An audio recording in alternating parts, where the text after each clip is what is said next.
हे जे 7 खेळ पुरस्कारापासून वंचित ठेवण्यात आलेले आहेत किंवा त्यांना यावेळेला यादीतून वगळण्यात आलेलं आहे, हे अत्यंत चुकीचं असा निर्णय असं माझं वैयक्तिक मत आहे.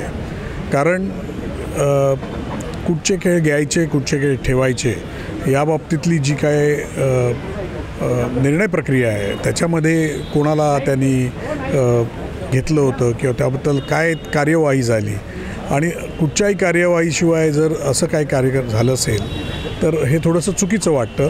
आणि मला वाटतं काम करताना कोणी चुकतं तर त्याप्रमाणे शासन जर चुकलं असेल तर त्यांना ही चूक सुधारायची आपण एक सोय द्यायला हवी.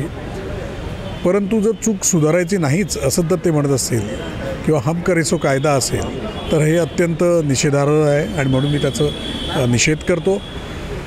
महाराष्ट्र गेल्या 2 नॅशनल गेम्समध्ये अत्यंत चांगल्या कामगिरीने अव्वल स्थानी आहे आणि अशा वेळेला जर आपण आपल्या खेळांना उत्तेजन द्यायचं तर उत्तेजन न देता असं जर आपण पाय कापायचे काम केले तर त्यातून कोणाचाच म्हणजे याच्यातून कोणाचा फायदा झाला, यांना न देऊन काय फायदा होतो आहे आणि कोणाला आपण देतो आहे त्यांना काय निकष लावलेले आहेत हे सर्व विचार करायची आता ही वेळ आलेली आहे. आणि आजची ही सभा अत्यंत चांगली आहे. ही सुरुवात आहे. या सुरुवातीत त्याच्यातून एक चांगली दिशा मिळेल.